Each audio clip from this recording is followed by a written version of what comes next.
Hello friends, मैं हूं कपिल सिंह। आप देख रहे हैं मेरा चैनल पढ़ोगे तो पढ़ोगे। अगर आप सीखना चाहते हैं रोज कुछ नया तो प्लीज़ मेरे चैनल को सब्सक्राइब करें और बेल आइकन को जरूर दबाएं ताकि आप तक पहुंचे वीडियो सबसे पहले। तो मैं लाया हूं आपके लिए क्लास 11 एक्सरसाइज 10 का पार्ट ए, यानी कि हम लोग आज एक्सरसाइज 10A पढ़ेंगे। लेकिन उससे पहले हम लोग जान लेते हैं कि एक्सरसाइज 10 में हमको पढ़ना क्या है। तो हमको पढ़ना है सरल रेखा के बारे में, यानी सरल रेखा के बारे में हमको पढ़ना है।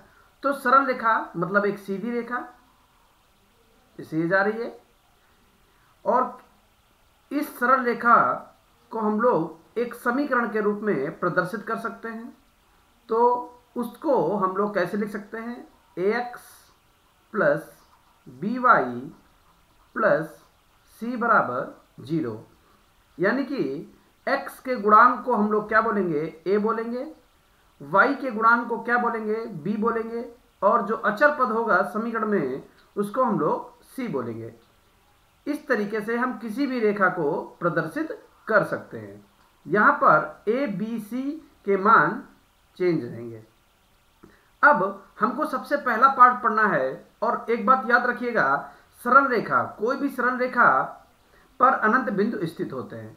अगर ये सरल रेखा है तो इस सरल रेखा पर कितने बिंदु होंगे? अनंत बिंदु होंगे। देखिए यहां पर होगा, यहां पर होगा, यहां पर होगा, यहां पर होगा, ऐसे ही अनंत बिंदु हो सकते हैं। किसी भी सरल रेखा पर अनंत बिंदु हो सकते हैं। तो यहां पर याद रखिएगा कि अब हमको यहां पर सरल रेखा के बारे में जब पढ़ना है तो हम यहां पर सूत्रों का बहुत ध्यान रखेंगे, क्योंकि पूरे चैप्टर में हमको सूत्र की सहायता से बहुत सारे क्वेश्चन लगते हुए दिखेंगे। तो पहले हम लोग देखेंगे कि कौन कौन से सूत्र कहां पर लगाने हैं। तो हम लोग क्या करेंगे, एक साथ सारे सूत्र ना पढ़कर टॉपिक वाइज, यानी जैसे जैसे मैं क्वेश्चन आपको कराता जाऊंगा उससे रिलेटेड कोई भी सूत्र होगा वो मैं पहले आपको बताऊंगा, उसके बाद ही उसका मैं क्वेश्चन करवाऊंगा। ठीक है? तो आपको क्या करना है, उन सूत्रों को ध्यान रखना है, कहीं पर लिख लेना है अपनी कॉपी पर एक जगह पर, और उनको सही से याद कर लेना है। तो सबसे पहले आज हम लोग प्रवणता यानी ढाल के बारे में जानेंगे। यानी रेखा की प्रवणता या रेखा की ढाल होती क्या है प्रवणता। ठीक है? तो सबसे पहले हम लोग प्रवणता यानी ढाल को m से प्रदर्शित करते हैं, स्मॉल m से प्रदर्शित करते हैं। और जैसे अगर हमारे पास ये x अक्ष और y अक्ष हैं और कोई रेखा इस तरीके से जा रही है, और इस रेखा का समीकरण मान लिया ax plus b y plus c बराबर 0 है। तो इसकी प्रवणता हम तीन तरीके से निकाल सकते हैं। पहला तरीका क्या है, यदि हमको इस रेखा का झुकाव पता हो। कहां से झुकाव पता हो?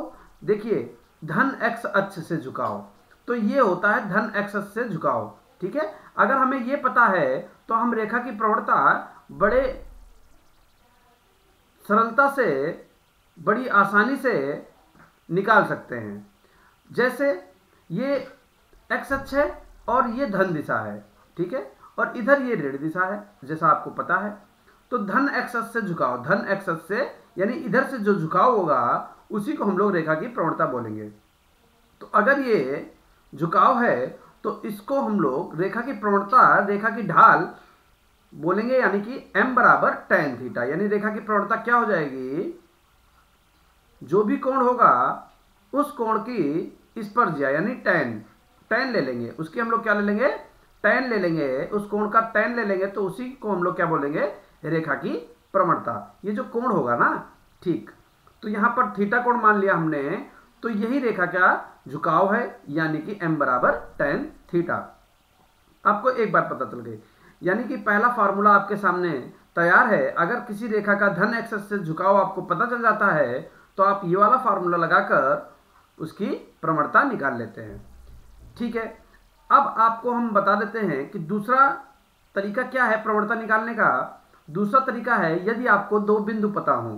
क्या पता हो? बिंदु, यानी कोई रेखा जो है वो x1, y1 और x2, y2 से होकर जा रही है। अगर कोई रेखा जो है वो x1, y1 और x2, y2 से होकर जाती है, तो उस रेखा की प्रवणता हम कैसे ज्ञात करेंगे, उसका भी फार्मूला हमारे पास है।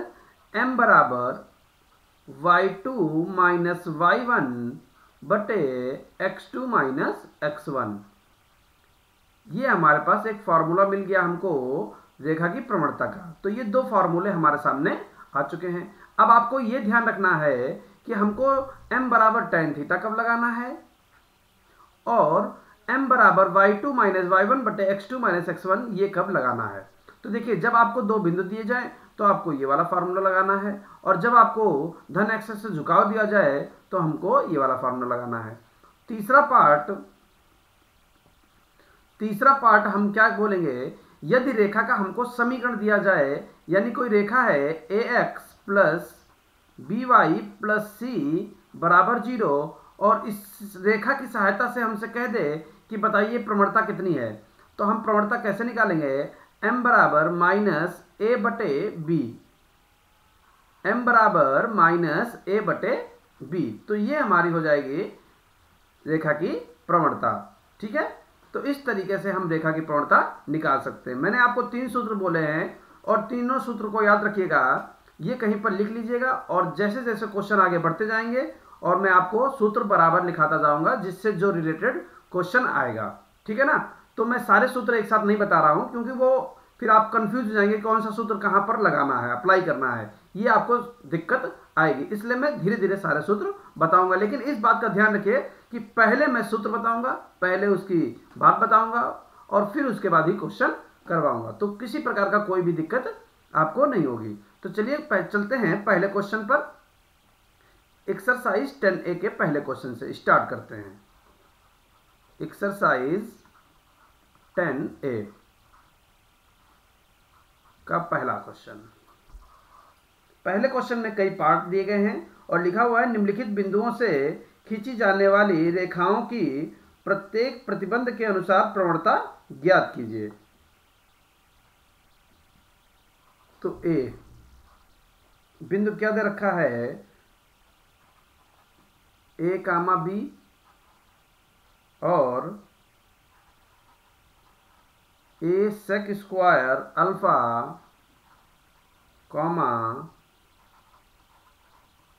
b cosec स्क्वायर अल्फा, ये हमको दो बिंदु दे रखे हैं। अब यहां पर हमको दो बिंदु दे रखे हैं और हमसे क्या पूछ रहा है, प्रवणता ज्ञात कीजिए। और मैंने अभी आपको बताया था कि अगर दो बिंदु दिए गए हैं तो प्रवणता ज्ञात करने के लिए मेरे पास फार्मूला है, उस फार्मूले को हम लोग लगा देंगे। तो यहां पर देखिए x1 की वैल्यू कितनी है, x1 का मान a है, ये जो पहला बिंदु है ना इसमें x1 y1, ठीक है, b। x2 का मान कितना है, x2 का मान a sec स्क्वायर अल्फा और y2 का मान कितना है b cosec स्क्वायर अल्फा। तो हम लोग प्रवणता का फार्मूला लगा देंगे। प्रवणता यानी m बराबर क्या लिखेंगे, y2 माइनस y1 बटे x2 माइनस x1। तो y2 का मान कितना है, y2 का मान है b cosec square alpha minus y1 का मान कितना है b बटे a sec square alpha minus a। अब क्या करेंगे, b कॉमन ले लेंगे तो क्या बचेगा, cosec स्क्वायर अल्फा माइनस 1 बटे a कॉमन ले लेंगे तो क्या बचेगा, cosec square alpha sec square alpha minus 1। ठीक है, अब cosec स्क्वायर अल्फा को हम लोग क्या बोल सकते हैं, आपने याद किया होगा हाई स्कूल में ही cosec स्क्वायर अल्फा माइनस 1 को हम लोग cot स्क्वायर अल्फा बोल सकते हैं। और हाई स्कूल में क्या हम लोगों ने फर्स्ट ईयर में भी त्रिकोणमिति कंप्लीट कर ली है, तो वहाँ से भी आप सीख गए होंगे कि कॉसेक स्क्वायर अल्फा -1 को हम लोग क्या बोल सकते हैं, कॉट स्क्वायर अल्फा। तो बी कॉट स्क्वायर अल्फा बटे ए सेक स्क्वायर अल्फा -1 को हम लोग क्या बोल सकते हैं, टेन स्क्वायर अल्फा। ठीक है, बी बटे ए अलग कर लिया, और यहां पर हम लोग कॉट को क्या लिख सकते हैं, कॉस स्क्वायर अल्फा बटे साइन स्क्वायर अल्फा भाग टेन अल्फा को क्या लिख सकते हैं, टेन स्क्वायर अल्फा को साइन स्क्वायर अल्फा बटे कॉस स्क्वायर अल्फा। ठीक है, या हम केवल 10 में भी लगा सकते थे, उसमें कोई घबराने वाली बात नहीं है, हम आपको बिल्कुल सिंपल से बात बता रहे हैं। ठीक है, आप यहाँ पर डायरेक्ट भी लगा सकते हैं, जैसे कॉट को 10 बदल लीजिए तो भी लग जाएगा। तो यहाँ पर हम क्या लिख सकते हैं, देखिए कॉस स्क्वायर अल्फा बटे sine square alpha into cos square alpha बटे साइन स्क्वायर अल्फा।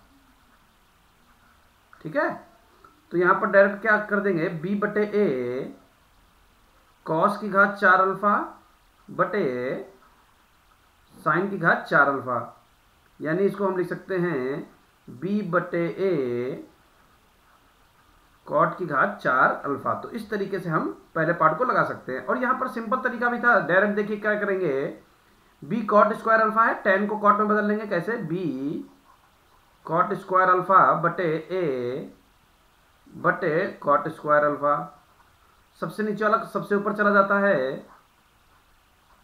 तो आप यहां पर क्या लिख सकते हो, ये हम अलग मेथड बता रहे हैं, मतलब ऐसे भी लगा सकते हो। तो सबसे नीचे वाला सबसे ऊपर चला जाएगा, तो b कॉट की घात 4 अल्फा बटे ए, देखिए वही सेम आंसर आ गया, b बटे ए कॉट की घात 4 अल्फा। तो ऐसे भी लगा सकते हो आप, ऐसे भी लगा सकते हो, मैंने यहाँ पर साइन कॉस में बिल्कुल सिंपल फॉर्म तरीके से बता दिया था। ठीक है, अब आ जाते हैं इसके बी पार्ट पर। पहले का बी पार्ट क्या दे रखा है, -4 कामा 10, और दूसरा बिंदु क्या दे रखा है, 7 कामा 5। ठीक है, तो x1 का मान कितना दे रखा है, -4, y1 का मान कितना दे रखा है, 10, x2 का मान कितना दे रखा है, 7, y2 का मान कितना दे रखा, 5। तो प्रवणता m का फार्मूला क्या होता है, y2 माइनस y1 बटे x2 माइनस x1। ठीक है, तो y2 का मान आपको पता है 5, माइनस y1 का मान है 10 बटे x2 का मान है 7, माइनस x1 का मान है -4 यानी +4। तो -5 बटे 7 4 11, -5 बटे 11 हमारा आंसर आ जाएगा। अब देखिए इसके सी पार्ट और डी पार्ट हैं जो बिल्कुल फार्मूले पर बेस हैं, और आप उसको अपने आप लगा सकते हैं, इसलिए मैंने वो क्वेश्चन आपके लिए छोड़ दिया है। ठीक है, और अगर आपको किसी प्रकार की दिक्कत हो तो कमेंट बॉक्स में आइए और लिखिए, और मैं आपको उसको बता दूंगा। चलिए चलते हैं क्वेश्चन नंबर 2 पर, और दूसरे क्वेश्चन में भी कई सारे पार्ट दिए गए हैं। प्रवणता ज्ञात कीजिए जबकि धन x से झुकाव निम्नवत है। झुकाव दे रखा है, हमको प्रवणता निकालना है। तो ए पार्ट क्या दे रखा है, झुकाव 45। तो मान लिया थीटा बराबर कितना दे रखा है, 45, और हमारे पास फार्मूला होता है प्रवणता का m बराबर tan थीटा, और थीटा का मान 45 है, तो m बराबर tan 45, और tan 45 का मान 1 होता है, यानी प्रवणता आ गई 1। तो ये रेखा की प्रवणता हो गई। ठीक है, बी पार्ट 150 दे रखा है, 150 दे रखा है, तो इस 150 को हम थीटा के बराबर मान सकते हैं। ठीक है, मान सकते हैं। तो m बराबर tan 150, tan थीटा का फार्मूला m बराबर tan थीटा होता है, tan थीटा का मान 150। ठीक है, अब tan 150 का मान आपको पता नहीं होगा, तो हम इसको तोड़ लेते हैं। कैसे तोड़ेंगे, tan 180 माइनस 30, दूसरा चतुर्थांश है, 180 माइनस थीटा दूसरा चतुर्थांश है, दूसरे में tan होता है माइनस का, तो माइनस लगा दिया और ये 30 आ जाएगा यहाँ पर, माइनस tan 30, और tan 30 का मान आपको याद है -1/√3। तो इस तरीके से हम दूसरे क्वेश्चन को भी, सॉरी दूसरे के बी पार्ट को भी लगा सकते हैं। अब देखिए C part, D part, E F आप लगा लेंगे, हम सी पार्ट आपको बताते हैं। सी पार्ट में थोड़ा सा आपको दिक्कत हो सकती है, इसलिए हम सी पार्ट, ई नहीं है सी पार्ट है, ठीक है। सी पार्ट में क्या लिखा हुआ है, tan इनवर्स 2/3। तो यहां पर हम क्या लिखेंगे, थीटा बराबर tan इनवर्स 2/3 हमको दिया गया है, ठीक है। थीटा बराबर यानी थीटा का मान दे रखा है, तो tan इनवर्स को हम इधर बुला लेंगे।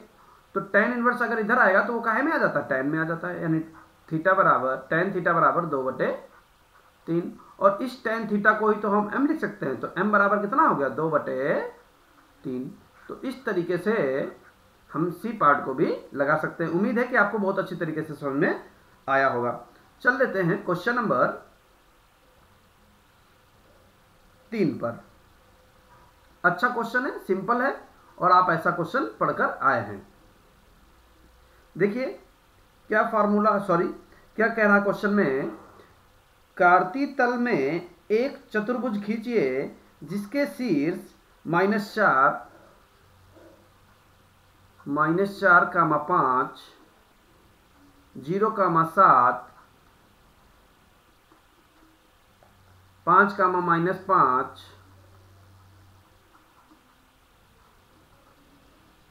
-4, -2, ये 4 बिंदु हैं जिसके शीर्ष हैं, जिसका क्षेत्रफल भी ज्ञात कीजिए। मतलब इनको हम पहले बनाएंगे कि एक ऐसा चतुर्भुज बनेगा और फिर उसका क्षेत्रफल भी निकालना है, ठीक है। तो क्षेत्रफल के लिए फार्मूला होता है। पहले तो आपने छोटे क्लासों में सीखा है कि चतुर्भुज को हम लोग 2 त्रिभुजों में बांट लेते हैं और त्रिभुज का क्षेत्रफल का फार्मूला लगा देते हैं। तो वैसे भी हम लोग कर सकते हैं। कैसे, तो त्रिभुज के क्षेत्रफल का फार्मूला जो होता है वो आपको याद होना चाहिए। हम यहाँ लिख देते हैं, यहाँ पर लिखकर आपको केवल सूत्र के बारे में बता देते हैं, फिर हम लोग क्वेश्चन स्टार्ट करते हैं। तो सूत्र क्या है, त्रिभुज के क्षेत्रफल का सूत्र होता है 1/2 ब्रैकेट में x1 y2 minus y3 plus x2 y3 minus y1 plus x3 y1 minus y2, ठीक है। तो इस तरीके से ये सूत्र होता है, काय का सूत्र है, ये त्रिभुज के क्षेत्रफल का फार्मूला होता है। तो देखिए ये त्रिभुज के क्षेत्रफल का फार्मूला होता है। इस फार्मूले से हम लोग त्रिभुज का क्षेत्रफल निकाल लेते हैं। और किसी चतुर्भुज में हम लोग 2 त्रिभुज बना लेते हैं। कैसे बनाते हैं, अगर जैसे ये कोई हमारे पास चतुर्भुज है तो हम इसका कोई एक विकर्ण खींच लेते हैं। जैसे हमने ये विकर्ण खींच लिया, अगर ये विकर्ण खींच लिया तो ये चतुर्भुज हमारे 2 त्रिभुजों में बंट जाता है। दोनों त्रिभुज के क्षेत्रफल अलग अलग निकालकर हम उनको जोड़ देते हैं तो चतुर्भुज का क्षेत्रफल हमारे पास आ जाता है, ठीक है। तो हम क्या करते हैं, पहले चतुर्भुज बनाते हैं कि चतुर्भुज बनता कैसे है। तो सबसे पहले हम लोग यहाँ पर अक्ष खींच लेते हैं, एक्स अक्ष और वाई अक्ष, ठीक है।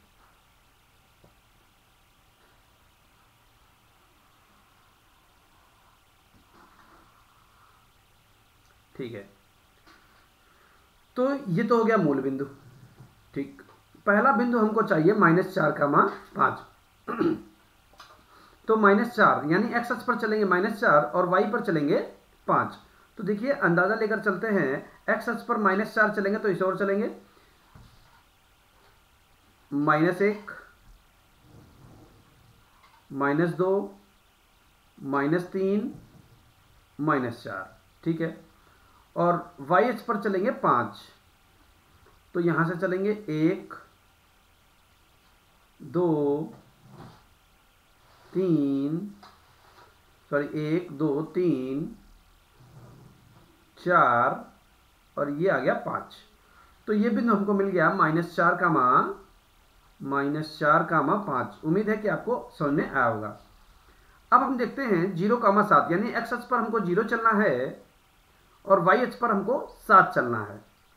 तो देखिए 5 हम यहाँ पर आ गए थे, यहाँ से हम 2 पॉइंट और आगे बढ़ जाएंगे तो हम 7 पर पहुँच जाएंगे। तो यहाँ पर 5 है, इसके अकॉर्डिंग हमने यहाँ पर 5 ले लिया है, 6 और ये आ गया 7। तो 0,7 ये बिंदु आ गया हमारे पास, 0,7। फिर कह रहा है 5,-5। तो एक्स अक्ष पर 5 चलेंगे, एक्स अक्ष पर 5, 1 2 3 4 5। एक्स अक्ष पर 5 चले और वाई अक्ष पर -5, 1 2 3 4 और ये 5। तो ये बिंदु आ गया 5,-5। तो एक ये बिंदु मिल गया हमको, इसको हाईलाइट कर लेते हैं, इसको भी हाईलाइट कर लेते हैं और इस बिंदु को भी हाईलाइट कर लेते हैं। ठीक है, अब 3 बिंदु तो आ गए हमारे पास, चौथा बिंदु हमको चाहिए। तो चौथा बिंदु हमको कैसे मिलेगा? चौथा बिंदु ये दे रखा है, तो -4, एक्स अक्ष पर चलेंगे -4, 1 2 3 4, -4 हो गए। और वाई पर चलेंगे -2, तो 1 और ये 2। ठीक है, तो ये बिंदु आ गया, इसको भी थोड़ा सा हाईलाइट कर लेते हैं। ठीक है, ये आ गया -4, -2। अब क्या करेंगे, इसको हम मिला देते हैं, क्योंकि वो कह रहा है चतुर्भुज बना दीजिए। तो चतुर्भुज बना देंगे, थोड़ा सा टेढ़ा मेढ़ा हो जाएगा, थोड़ा सा आप समझ लीजिएगा।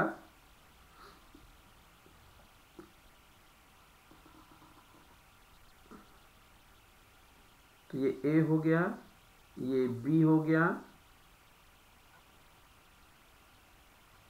और ये सी हो गया और ये डी हो गया। ठीक है, तो इस तरीके से हम चतुर्भुज बना सकते हैं। अब कह रहा है कि इसका क्षेत्रफल भी ज्ञात कीजिए। तो इसका क्षेत्रफल ज्ञात करने के लिए मैंने अभी आपको बताया है कि इसका कोई भी एक विकर्ण हम लोग खींच लेंगे। तो मान लिया हमने कोई भी विकर्ण खींच लीजिए, आप ये खींच लेते हैं।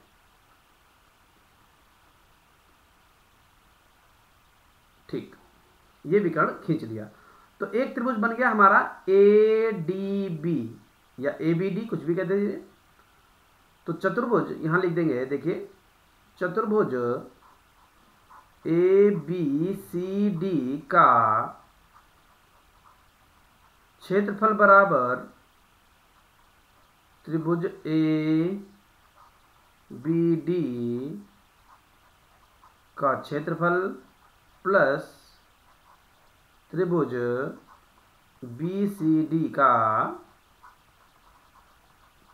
क्षेत्रफल। त्रिभुज ABD का क्षेत्रफल प्लस त्रिभुज BCD का क्षेत्रफल। तो अब हम त्रिभुज ABD का क्षेत्रफल निकालेंगे और त्रिभुज BCD का क्षेत्रफल निकालेंगे। दोनों का क्षेत्रफल निकालने के लिए हमारे पास ये फॉर्मूला है। ठीक है, तो बहुत ध्यान से हम लोग देखेंगे और उसको हल करेंगे। तो सबसे पहले निकालने जा रहे हैं त्रिभुज ABD का क्षेत्रफल। फॉर्मूला आपको पता है, 1/2 ब्रैकेट में x1 y2 minus y3 plus x2 y3 minus y1 plus x3 y1 minus y2। ये हमारा सूत्र है। इस सूत्र की सहायता से अब हम लोग क्या करेंगे, वैल्यू पुट करेंगे। देखिए बहुत ध्यान से देखिए, इसको हम लोग 1 मान रहे हैं। देखिए ये ट्रिक है, आपको हम बताएं ताकि गलती ना हो। ये 1 है और इस b को 2 माना है और इस d को 3 माना है। ठीक है, तो जब यहाँ से वैल्यू उठाएंगे तो बहुत ध्यान से उठाएंगे ताकि हमारी किसी प्रकार से गलती ना हो। तो x1 यानी पहले बिंदु में x ले लेते हैं, पहले बिंदु में -4। y2 यानी दूसरे बिंदु पर हम लोग y ले लेंगे, दूसरे बिंदु पर y कितना है, 7। ठीक है, माइनस y3 तीसरे बिंदु में y ले लेंगे, -2 है। यानी हम यहाँ पर क्या लिख सकते हैं, +2। ठीक है, प्लस लगा हुआ। x2 का मान कितना है, यानी दूसरे बिंदु में x ले लेंगे। दूसरे बिंदु में x कितना है, 0 है, तो +0। और जब 0 लिया तो आगे लिखने की जरूरत आपको है ही नहीं, केवल 0 लिख दिया। ठीक है, हाँ बिल्कुल कर सकते हैं, डायरेक्ट भी आप कर सकते हैं। लाइन जब हमको 0 मिल गया, हमको पता चल गया कि पूरा ब्रैकेट 0 हो जाएगा, तो हमने केवल 0 लिख दिया, आगे लिखने की जरूरत नहीं है। अब आगे लिखते हैं x3। x3 कितना है, तीसरे बिंदु में x, तीसरे बिंदु पर x कितना है, -4। तो यहाँ प्लस जो है ये क्या हो जाएगा, इसको हम माइनस लगा देते हैं, ये हो जाएगा -4। ठीक है, ब्रैकेट में ये दोनों चीजें कटी हुई हैं, समझ जाइएगा, ये +0 है, ये -4 है। और y1 यानी पहले बिंदु पर y, पहले बिंदु पर y है 5, माइनस y2 दूसरे बिंदु पर y, दूसरे बिंदु पर y कितना है, 7। ठीक है, अब देखिए 1/2, 7 2 9 और 9 चौक 36, माइनस का 36, और यहाँ कितना हो जाएगा 5, और माइनस का 7, माइनस का 2, माइनस का 2 बचेगा, और माइनस की 4 की गुणा हो जाएगी तो प्लस का 8 हो जाएगा। ठीक है, तो 36 में से 8 घट जाएगा तो माइनस का 28 आ जाएगा। 36 में से 8 घट जाएगा तो माइनस का 28 आ जाएगा, और बटे में 2 आ जाएगा। तो 2 से ये 28 कट जाएगा तो कितना हो जाएगा, माइनस का 14। और क्षेत्रफल माइनस का होता नहीं है, इसलिए ये हमारा कितना हो जाएगा, 14। तो उम्मीद है कि आपको समझ में आ गया होगा। ठीक है, तो ये तो हमने त्रिभुज ABD का क्षेत्रफल निकाला है। अब आप क्या करेंगे, त्रिभुज BCD का क्षेत्रफल निकालेंगे। तो यहां से हम निकाल देते हैं आपके लिए त्रिभुज BCD का क्षेत्रफल। अब BCD में ये तो हो जाएगा 1, और ये C हो जाएगा 2, और D हमारा रहेगा 3। तो फार्मूला हमारा वही रहेगा, 1/2 ब्रैकेट में x1 y2 minus y3 plus x2 y3 minus y1 plus x3 y1 minus y2। अब वैल्यू हम लोग रखेंगे बहुत ध्यान से, 1/2 x1। x1 कितना है, 0 है। देखिए 1 बिंदु पर x ले लीजिए 0, तो ये पूरा 0 हो जाएगा। ठीक है, x2 कितना है, 2 बिंदु पर x ले लीजिए 5 है, और y3 कितना है, 3 बिंदु पर y ले लीजिए -2, y1 1 बिंदु पर y ले लीजिए, 1 बिंदु पर y 7 है, और x3 3 बिंदु पर x ले लीजिए -4 है, y1 कितना है, 1 बिंदु पर y है 7, माइनस y2 2 बिंदु पर y ले लीजिए, 2 बिंदु पर y ले लीजिए तो माइनस का 5 यानी प्लस का 5। तो कितना बन जाएगा, 1/2 ब्रैकेट में देखिए ये 9 हो जाएगा, -7 -2 -9 9 बचे 45, माइनस का 45, और 7 5 12 हो जाएगा, और 12 चौक 48, माइनस का 48। ठीक है, तो ये कितना हो जाएगा, जुड़कर कितना हो जाएगा,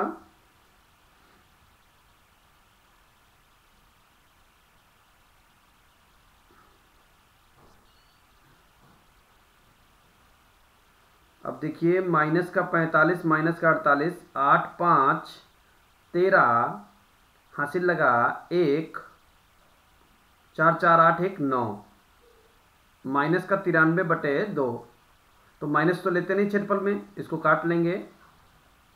तो 2 चक्कू 8, यहाँ हो जाएगा 13, 2 छंग 12, 46.5। तो चतुर्भुज का क्षेत्रफल कितना आ जाएगा? दोनों के क्षेत्रफल को हम क्या कर देंगे? जोड़ देंगे। दोनों के क्षेत्रफल को हम जोड़ देंगे, तुरंत हमारे पास चतुर्भुज का क्षेत्रफल हो जाएगा। तो यहां लिख देते हैं, अतः चतुर्भुज ABCD का क्षेत्रफल बराबर कितना हो जाएगा? 46, 4 50 और 10 60, 60.5 हमारा मात्रक